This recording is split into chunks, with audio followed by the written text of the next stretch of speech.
Lagi apa, Bang?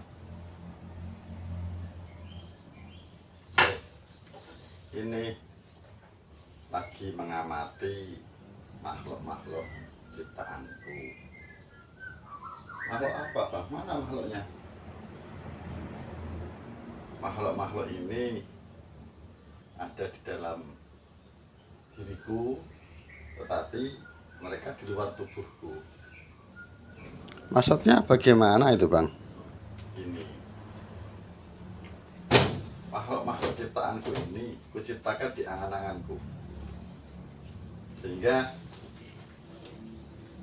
dia di dalam diriku secara otomatis karena angan-anganku mesti di dalam diriku. Tetapi kalau kamu cari makhluk-makhlukku ini di dalam tubuhku, ini kamu bongkar, tak akan ketemu. Karena makhluk-makhlukku ini di luar tubuhku. Jadi bisa dikatakan bahwa antara yang gaib dengan yang nyata ini bisa dilihat. Angan-anganku untuk ukuran saya, mereka adalah tidak nyata. Tetapi di dunia angan-anganku ini mereka nyata, dan mereka tidak pernah menemukan, tidak pernah melihat siapa pencipta mereka. Sehingga saya sebagai pencipta mereka, di alam mereka ini, di alam angan-angan saya, ini saya gaib.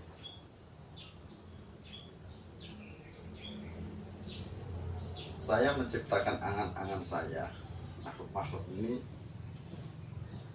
Pada awalnya saya bentuk mereka dengan penciptaan yang sama. Saya berikan mereka potensi-potensi, saya berikan mereka kemampuan-kemampuan untuk berkembang. Nah, di samping itu juga saya memberikan mereka mekanisme untuk mengembangkan potensinya. Saya berikan jalur-jalur sistem-sistem keilmuan agar mereka mengembangkan potensinya, sehingga akhirnya tiap-tiap makhluk yang saya ciptakan ini berkembang menurut keinginan, menurut potensi mereka yang digeluti itu, ya Pak. Sehingga akhirnya mungkin mereka ada yang jadi ya tukang, ada yang jadi dokter, ada yang jadi sopir, ada yang jadi pilot, ada yang jadi macam-macam lah. Mekanisme dalam angan-angan abang ini gimana penjelasannya, Bang? Mekanisme dan sistem yang saya ciptakan di angan-angan ini kuciptakan sesuai dengan kemampuan saya. Kalau saya tidak tahu sesuatu, tidak mungkin saya menciptakannya di angan-angan saya.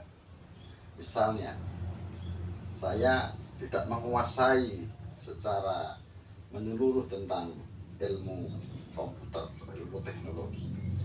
Tentunya di angan-angan saya, teknologinya juga teknologi sesuai kemampuan saya.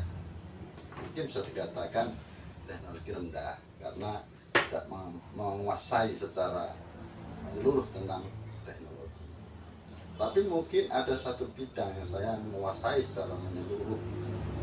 Nah, di situ tentunya di sistem yang saya ciptakan itu juga akan muncul sebuah keilmuan, sebuah sistem dan kemampuan yang luar biasa. Pada prinsipnya, kalau saya punya, saya bisa memberikan apa yang dalam angan-angan saya. Tapi kalau saya tidak punya, ya mestinya saya nggak bisa memberikan mereka. Mungkin nggak, Bang, abang menciptakan makhluk abang itu punya kemampuan yang melebihi abang, dia lebih hebat dari abang, Ya. Gimana, Bang? Dan mereka pun tidak mungkin mempunyai kemampuan yang melebihi kemampuan saya sebagai penciptanya, itu secara otomatis.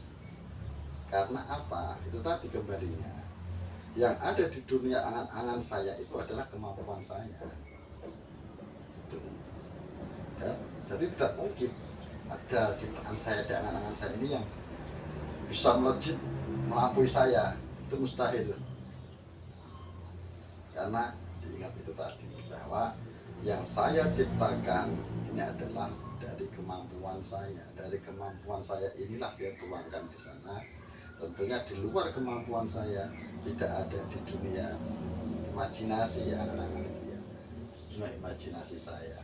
Nah, di dalam angan-angan saya ini saya menciptakan semuanya ini, saya tidak butuh yang lain, saya tidak butuh material-material yang lain. Saya tidak butuh, saya mau buat meja di sana misalnya, saya nggak perlu material dari kayu dari sini, saya nggak perlu cat dari sini, tidak perlu. Di imajinasi saya, di angan-angan saya ini material komplit saya ciptakan dari diri saya sendiri, tidak butuh materi yang lain, cukup dari saya. Ini akan berkembang dan di sana ciptaan-ciptaan saya tidak butuh dari yang lain. Oke, sementara itu jawab, nanti kita